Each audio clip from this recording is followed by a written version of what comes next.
Olá, aqui professor Ronaldo, falando hoje sobre segmentação de mercados e por que a segmentação de mercados é tão importante para os profissionais de marketing e para as empresas de uma forma geral.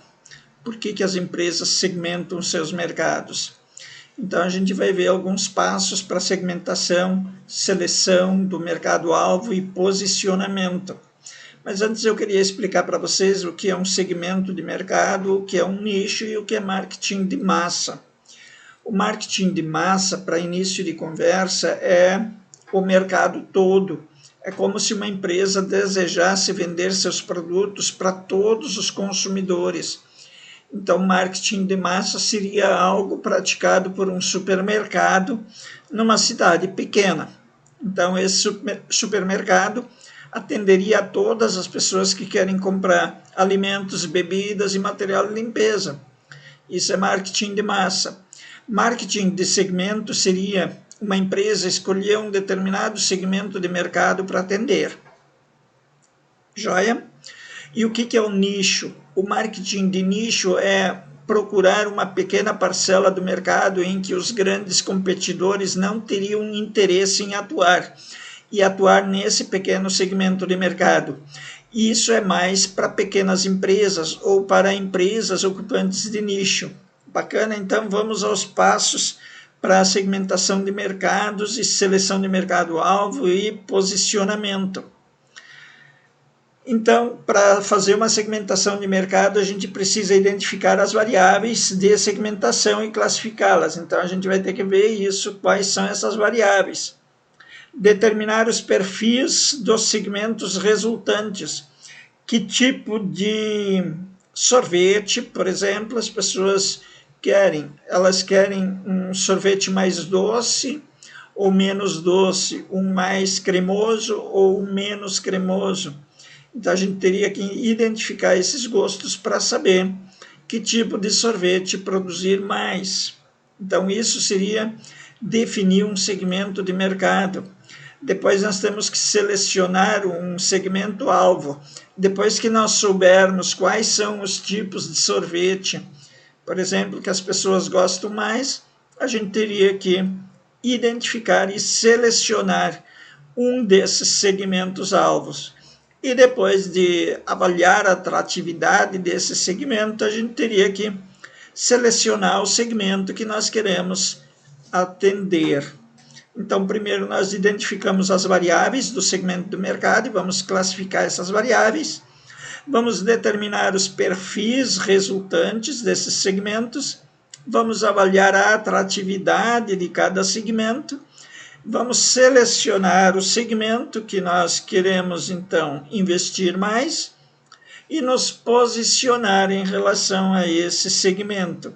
Isso significa identificar possíveis conceitos de posicionamento, aqui, conceitos de posicionamento para cada segmento, e selecionar, desenvolver e comunicar o conceito de posicionamento escolhido. E aí nós teríamos os padrões básicos de preferência de mercado. Por exemplo, se nós tivermos um mercado com preferências homogêneas, significa que todas as pessoas, o gosto das pessoas estaria todas as pessoas concentradas entre doçura média e média cremosidade, por exemplo, para o nosso sorvete. Então, se todo o mercado estaria concentrado aqui, nós teríamos preferências homogêneas. As preferências desse mercado seriam homogêneas. Então, nós fizemos uma pesquisa e descobrimos que há um padrão básico de preferência de mercado chamado de preferências homogêneas. Todos os consumidores querem um produto muito parecido. Então, nós teríamos que atuar no sentido de preparar um produto para atender essa expectativa dos clientes. Depois, nós temos as preferências difusas. Se nós encontrarmos um mercado com preferências difusas, aqui, ó, pessoal, preferências difusas, ou seja, Alguns grupos gostam do sorvete pouco cremoso aqui embaixo, e alguns grupos gostam dele bastante cremoso, bem cremoso. Alguns preferem um sorvete menos doce aqui no lado esquerdo, ou mais doce aqui no lado direito. Então, doçura menos e mais cremosidade. Então, essas preferências aqui são difusas e seria difícil estabelecermos um sorvete para atender essas preferências difusas. O que a gente poderia fazer é um sorvete mais cremoso e com vários graus de doçura, e daí atenderíamos esses 3 grupos aqui. Ou então, fazemos um sorvete mais doce com vários graus de cremosidade e atenderíamos esses 4 grupos aqui. Ou poderíamos fazer um sorvete intermediário, e eu creio que seria a melhor solução, fazer um sorvete intermediário entre cremosidade e doçura para atender a essas pessoas que estão aqui mais ou menos no meio. Tá, pessoal? Porque as pessoas que estão no meio a gente poderia, se atendermos a essas pessoas do meio, atrair também algumas pessoas que estão acima e abaixo desse nosso mapa de padrão básico de preferência. Agora vamos ver então as preferências conglomeradas, como elas se comportam, como elas são. As preferências conglomeradas são diferentes das difusas e das homogêneas. As conglomeradas têm grupos. Aqui você pode ver, aqui embaixo tem um grande grupo que gosta de um sorvete menos cremoso e menos doce também. Por quê? Porque está mais à esquerda da doçura e mais embaixo da cremosidade. Só que tem um outro grupo grande aqui em cima que gosta do sorvete mais cremoso e mais doce. Nesse caso, a gente teria uma facilidade para escolher um grupo desses para atender. Ou poderíamos, então, fabricar um produto que atendesse esses 2 grupos e poderíamos ignorar esse pequeno grupo. Então, esse pequeno grupo poderia ser ignorado, e aí nós conseguiríamos vender sorvetes para esse grupo e para esse aqui. E aí nós teríamos que colocar na informação da embalagem esses teores de doçura e de cremosidade, quanto de doçura e de cremosidade o nosso sorvete tem. Bacana, gente? Então, para segmentar o mercado, a gente precisa fazer um levantamento de motivações, atitudes, comportamentos, depois fazer uma análise de fatores, de conglomerados, que são esses que eu mostrei para vocês, e daí determinar o perfil do segmento que nós queremos atender. Então, isso demandaria uma pesquisa que a gente teria que fazer, e fazer com bastante cuidado, para a gente identificar esses procedimentos, essas motivações, essas atitudes, esse comportamento de compra, para analisar esses fatores, se eles são homogêneos, difusos ou conglomerados, tá? E daí determinar o perfil do cliente, que tipo de cliente é. Nós vamos ter quais clientes, quem são os nossos clientes. Os nossos clientes são agricultores, ou nossos clientes são pessoas que moram nos centros urbanos, nos pequenos centros urbanos ou nos grandes centros urbanos. Como é isso? Então, essa identificação teríamos que fazer, tá, pessoal? Bases para segmentação de mercado. Então, quais são as bases de segmentação de mercado? A primeira é a geográfica. A segmentação geográfica pode ser feita por meio de região sul, sudeste, centro-oeste, nordeste, norte e por aí vai. Poderia ser por cidade. Poderíamos criar um segmento de mercado para atender uma determinada cidade. E poderíamos também ter um segmento de mercado dependendo da densidade populacional ou da área em que vamos atuar.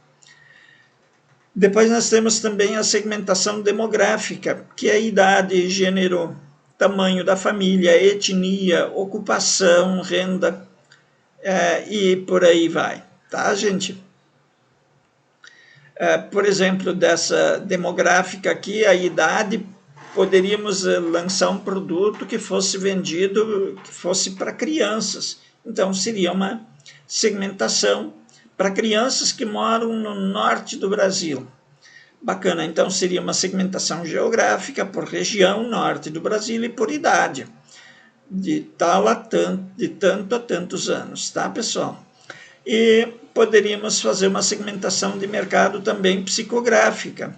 O que é essa psicográfica? É estilo de vida e personalidade. Por exemplo, na minha casa eu tenho um caiaque de pesca, é um caiaque de polietileno. Então, mas não tem muita gente que tem um caiaque de polietileno. Mas por que eu tenho ele? É uma questão psicográfica. Por quê? Porque é estilo de vida e personalidade. Por que eu tenho, então, esse caiaque? Porque eu gosto de pescar. Então, esse fator vai ser determinante para a pessoa comprar um determinado bem. Então, se você fabrica um caiaque, você vai fazer um marketing, uma mensagem dirigida às pessoas que têm esse estilo de vida, que tem um estilo de vida, que tem uma psicografia voltada ao lazer junto à natureza, pesca. Bacana, gente. E tem os comportamentais também, ocasiões, benefícios, usos, atitudes. Então, esses comportamentais são mais voltados à compra de coisas que não usamos. E o que significa comprar coisas que não usamos? São os presentes, as coisas que compramos para os outros. Tá bom, pessoal? E as bases da segmentação do mercado empresarial são demográficas, operacionais, abordagens de compras, fatores situacionais, características pessoais, e as características pessoais, então, tá? Então, isso são fatores, são bases para segmentação de mercado empresarial. E a segmentação efetiva, você tem que olhar se o segmento é mensurável em termos de tamanho, poder de compra, características, e tudo isso tem que ser mensurável. Eles têm que ser substanciais, ou seja, têm que ser grandes o suficientes para serem rentáveis. E lembrando também que os segmentos, dentro dos segmentos de mercado, ocorrem disputas entre grandes competidores. Então, o segmento deve ser grande o suficiente e rentável o suficiente para valer a pena entrar nele. Os segmentos têm que ser acessíveis, você tem que conseguir se comunicar com aquele segmento. Ele tem que ser alcançável. Se ele não for acessível, se não for alcançável, não é um bom segmento para se entrar. Tem que ser diferenciável. O que significa isso? Os segmentos respondem de maneira diferente a cada elemento do programa de marketing ou do composto de marketing ou do mix de marketing. Mix de marketing, só para lembrar, produto, preço, promoção e praça. Tá, gente? Então, eles são diferenciáveis também e eles são acionáveis. Isso significa que devem ser capazes de atrair e atender os segmentos. Então, se eu tenho um segmento acionável, significa que eu consigo acionar aquele segmento, que eu consigo alcançar aquele segmento, que eu consigo penetrar nesse segmento e atender as necessidades e os desejos dos clientes que tiver dentro daquele segmento. E daí tem umas considerações adicionais que a gente precisa fazer em relação à avaliação e seleção dos segmentos. Escolha ética do mercado-alvo. Existe uma limitação ética nos negócios que a gente precisa tomar cuidado. Por exemplo, você não vai querer vender um produto que prejudique as crianças. Então, se você fabrica um brinquedo, você tem que cuidar para que esse brinquedo seja seguro para a faixa etária que vai usá-lo, certo? Não pode soltar uma pecinha pequena para uma criança de 2 anos, por exemplo. A tendência é que a criança de 2 anos, na fase oral, vai colocar essa peça na boca e pode engolir e engasgar com ela. Tá bom, gente? Então, essa escolha ética de segmentos tem que ser feita cuidadosamente. Interrelacionamento dos segmentos e supersegmentos. Às vezes, algum segmento de mercado pode ser acumulado, pode ser juntado com outro, e isso pode se tornar um supersegmento de mercado. Plano de invasão de segmento a segmento. Tem empresas que atuam em vários segmentos de mercado, então elas entram em diversos segmentos de mercado para ocupar espaços vazios dentro daquele segmento. Às vezes, existe também uma cooperação entre segmentos. Um produto que você pode vender para um determinado segmento de mercado serve muito bem para você vender no outro segmento de mercado, algo que às vezes a gente pensa ser impossível, mas é provável, é muito provável que possa ser reutilizado um determinado produto, um determinado negócio de um segmento para outro. E daí, se a gente conseguir vender esses produtos, aí nós temos uma cooperação. E os 5 padrões de seleção do mercado-alvo, nós temos aqui a concentração em um único segmento. Então, a empresa lança um produto, o produto 2 aqui, e lança esse produto 2 no mercado 1. Tá certo? Então, está lançado o produto 2 nesse mercado 1. Todo o restante, todos os outros mercados não serão atendidos, nem com o produto 3 e nem com o produto 1. Ficam vazio aqui e a empresa concentra seus esforços nesta faixa aqui do mercado. Existe isso aqui se chama concentração em um único segmento. O exercício 2, o modelo 2 aqui, ó, se chama especialização seletiva. Ele escolhe vários mercados e lança diferentes produtos nesses vários mercados. O produto 1, por exemplo, aqui está o produto 1, ele vai ser lançado no mercado 3. Então, essa parte do mercado está ocupada. Ele ocupa essa parte do mercado e vende esse produto nessa parte do mercado. Em outro lugar, no mercado 1, ele coloca o produto 2, por exemplo. E o produto 3 é colocado no mercado 2. Os outros fragmentos desse mercado aqui ficam vazios, que a empresa não vai ocupar. E aí os concorrentes, quando olharem para isso, eles vão perceber que existem vazios aqui e eles vão querer entrar nesses vazios aqui. Esses vazios que não foram ocupados. Depois nós temos uma especialização por produto. O que é essa especialização por produto? A empresa lança um determinado produto, vamos supor o produto 2, em todos os mercados. Então, no mercado 1, no mercado 2 e também no mercado 3, esse produto 2 vai ser lançado. As coisas que esse produto 2 não faz, que seriam feitas pelo produto 1, satisfações específicas desses mercados que o produto 2 não faz, poderiam ser ocupados pela concorrência aqui e também aqui onde o produto 3 não foi lançado. Beleza, pessoal? Continuando então.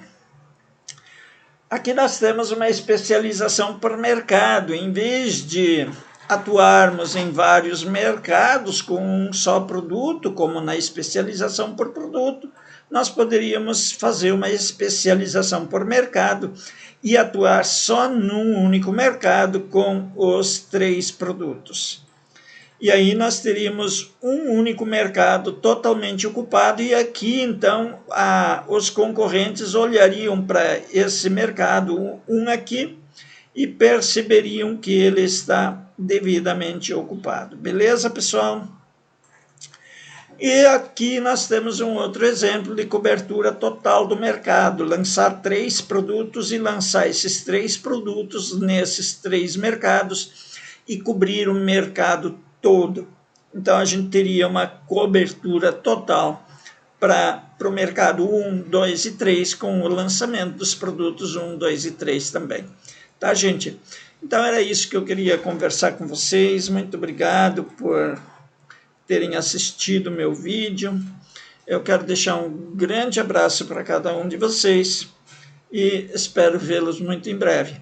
Tá bom, gente? Fiquem com Deus. Um abraço e até lá. Tchau.